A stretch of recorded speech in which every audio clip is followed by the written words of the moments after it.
My name is Filomena, and I'm a registered dietitian in the York region area.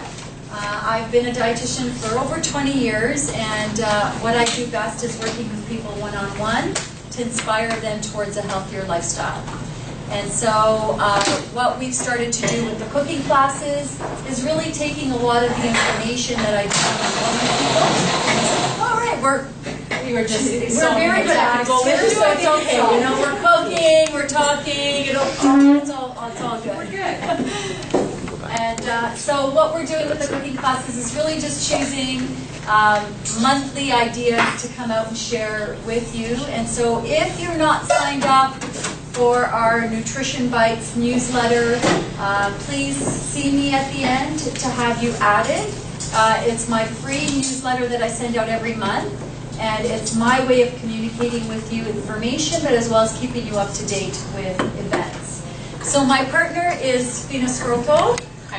She is part of our wonderful team. We came together at the beginning of this year because she has a passion for healthy cooking and family and sharing information with all of you through her cookbook, The Healthy Italian, and I share similar passions. So we've teamed up together, and this is just one segment of what it is that we're doing in the community.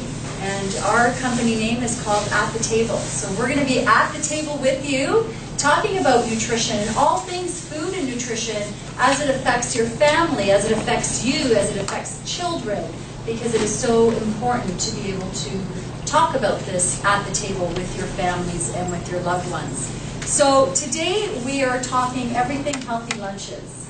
And so we're assuming that you're here for yourselves. We're assuming that you're here for your families. Is that right? Yes. So we're already at the end of September. And how many of you are already stuck or are hearing the complaints about lunch? Right? Yeah. So we've got another, 7 more months of this to go. So we're really here to try to help to inspire you towards healthier lunches. So I thought it'd be interesting to sort of talk a little bit about the facts.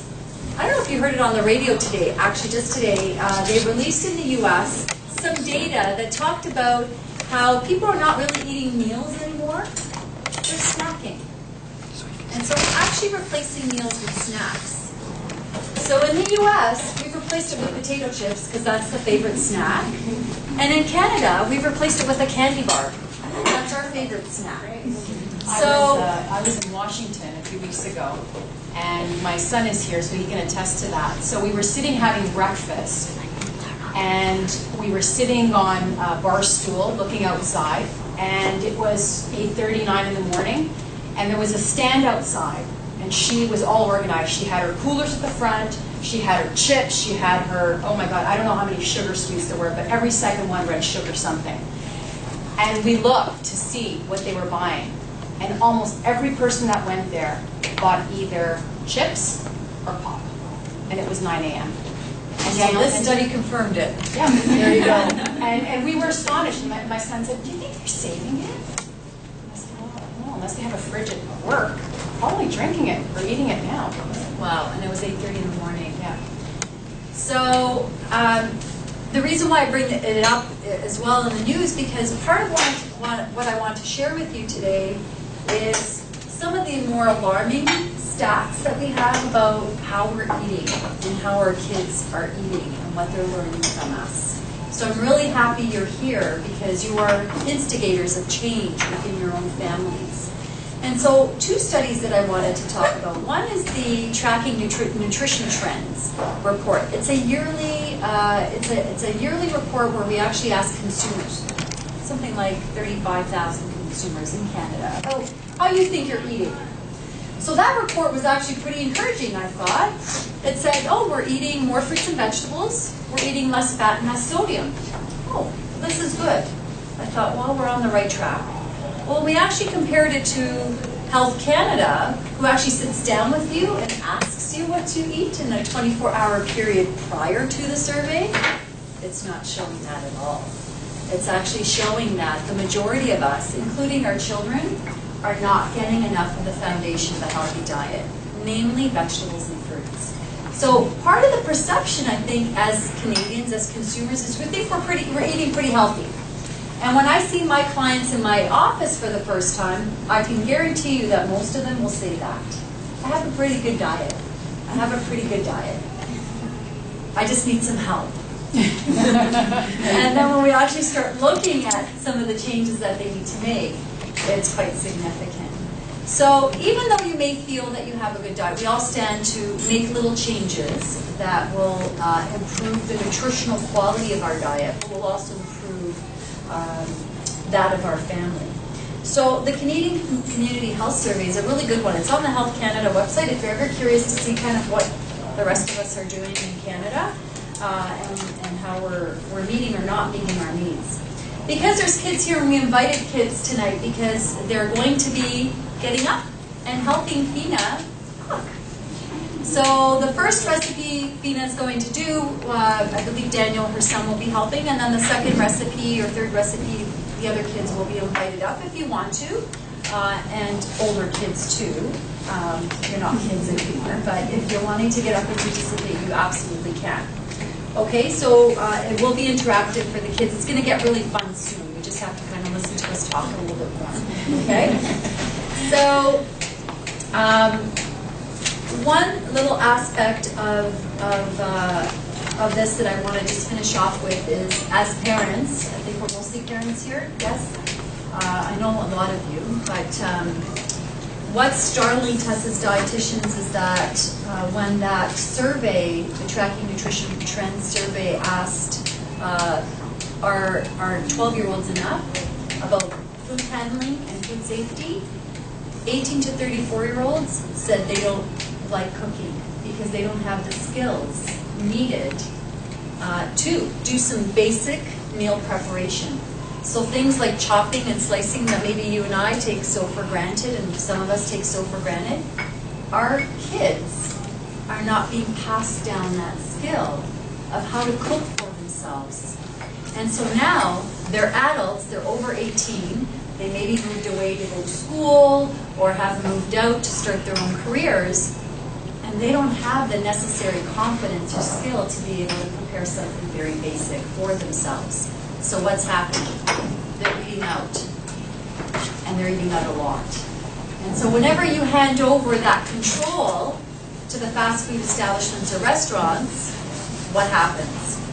Then our fat and sodium intake goes much higher, the nutritional quality of our diet could be lower, we're not getting those fruits and vegetables that we're encouraging all of you to consume so much of on a daily basis. And I think the other thing is that we're not teaching our kids who really want to learn the skills that are important to further their growth, their development with something that's very positive, which is eating and nutrition.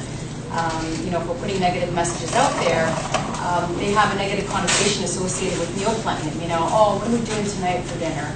If we put out those messages, then the message is it's a negative experience, it's not worth it, it takes too much time. And so those self-reliant skills, here we are saying, I wish my kids were more independent.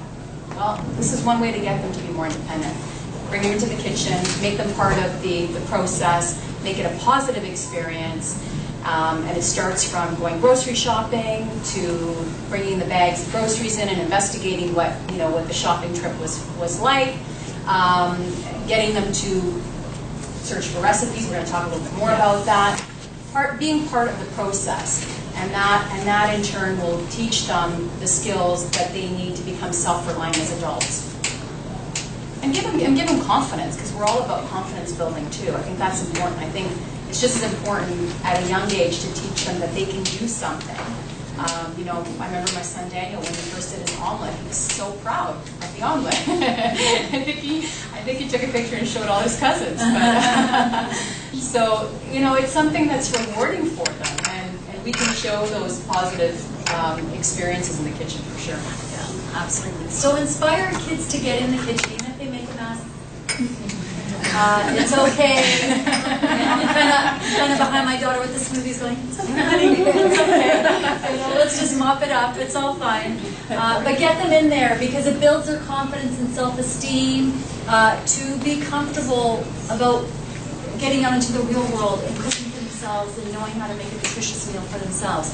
If you log on to dietitians.ca, which is our Dietitians of Canada website, our nutrition month for March was devoted to all this. And I brought some handouts from that national campaign that inspires families to cook together, to be together. Families that eat together tend to have a nutritionally more sound diet and also have less incidence of drug use and problematic grades academically.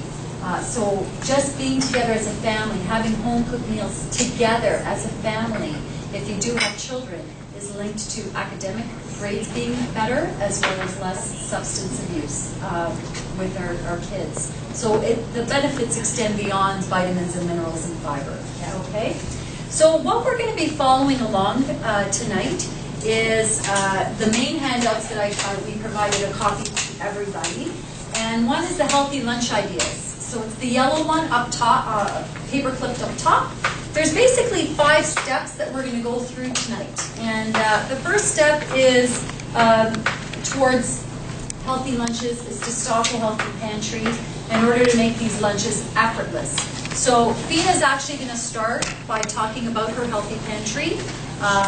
We also did a healthy pantry cooking class, which was fantastic. We actually brought an amazing pantry virtual, well, it was sort of like so it was a shelf. Yeah, it was a nice shelf. You stocked it with lots of healthy pantry items. So we will likely repeat that again. Just stay tuned with our nutrition newsletter. So take it away, Fina. We're talking about a healthy pantry to make effortless lunches. Great. Well, welcome. It's great to see so many faces and so many young people here. I'm thrilled. So, you know, summertime's now winding down. We've winded down. We're now into the fall season, although the weather's kind of a little confused. But so what happens? You know, we've got this great harvest, this great availability of food, but, you know, the freshness and the seasonal produce isn't going to be as available to us. So this time of year, more than anything, I'm thinking about stocking my pantry. I'm thinking about what am I going to put in my pantry that's easy, accessible, at hand, nutritious, available to me, that I can make healthy meals with. So there's a few areas that we cover off here, and especially we zoned in on these areas because in particular they provide us with some great staples for lunch planning, for meal planning, for snack planning.